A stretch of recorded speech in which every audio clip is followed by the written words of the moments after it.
ایک دن بادشاہ نے اپنے 3 وزراء کو دربار میں بلایا اور تینوں کو حکم دیا کہ تینوں ایک ایک تیلا لے کر باغ میں داخل ہو اور وہاں سے بادشاہ کے لیے مختلف اچھے اچھے پھل جمع کرے۔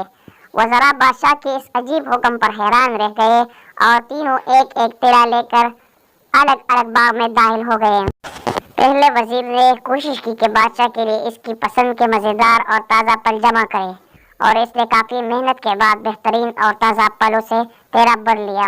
دوسرے وزیر نے خیال کیا کہ بادشاہ ایک ایک پھل کا خود تو جائزہ نہیں لے گا کہ کیسا ہے اور نہ ہی پھلوں میں فرق دیکھے گا، اس لیے اس نے بغیر فرق دیکھے جلدی جلدی ہر قسم کے تازہ اور کچے اور گلے سڑے پھلوں سے اپنا تیلا بھر لیا۔ اور تیسرے وزیر نے سوچا کہ بادشاہ کی توجہ صرف تیلا کے بھرنے پر ہوگی، اس کے اندر کیا ہے اسے بادشاہ نہیں دیکھے گا۔ یہی سوچ کر وزیر تیلے میں گھاس پھوس اور پتے بھر لیے اور محنت سے بچ گیا اور وقت بچایا۔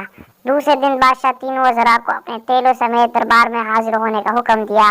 جب تینوں دربار میں حاضر ہوئے تو بادشاہ نے تیلے کھول کر بھی نہ دیکھے اور حکم دیا کہ تینوں کو ان کے تیلے سمیت 1 ماہ کے لیے دور دراز جیل میں قید کر دو۔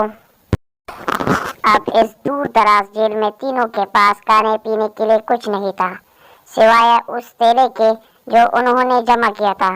اب پہلا وزیر جس نے اچھے اچھے پھل چن کر جمع کیے تھے وہ مزے سے اپنے انہیں پھلوں پر گزارا کرتا رہا یہاں تک کہ 1 ماہ بآسانی گزر گیا۔ اور دوسرا وزیر جس نے بغیر دیکھے تازہ خراب تمام پھل جمع کیے تھے اس کے بڑی مشکل پیش آئی۔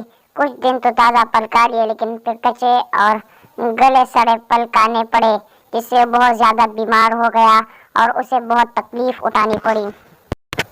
اور تیسرا وزیر جس نے اپنے تیلے میں صرف گھاس پھوس ہی جمع کیا تھا وہ کچھ دن بعد ہی بھوک سے مر گیا کیونکہ اس کے پاس کھانے کے لیے کچھ نہ تھا۔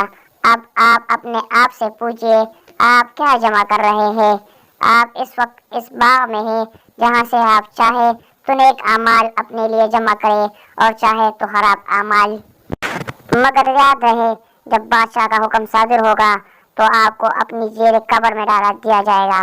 اس جیل میں آپ اکیلے ہوں گے جہاں آپ کے ساتھ صرف آپ کے اعمال کی تیلی ہوگی، تو جو آپ نے جمع کیا ہوگا وہی آپ کو وہاں کام دے گا۔ تو آج تھوڑی سی محنت کر کے اچھی اچھی چیزیں یعنی نیک اعمال جمع کر لے اور وہاں آسانی اور آرام والی زندگی گزارے۔ ابھی ہمارے پاس وقت بھی ہے اور اللہ پاک نے سب معذوروں سے بھی دور رکھا ہے۔ اس دن میں 5 بار تو یاد کر لیا کرو بڑے بڑے اعمال کر کے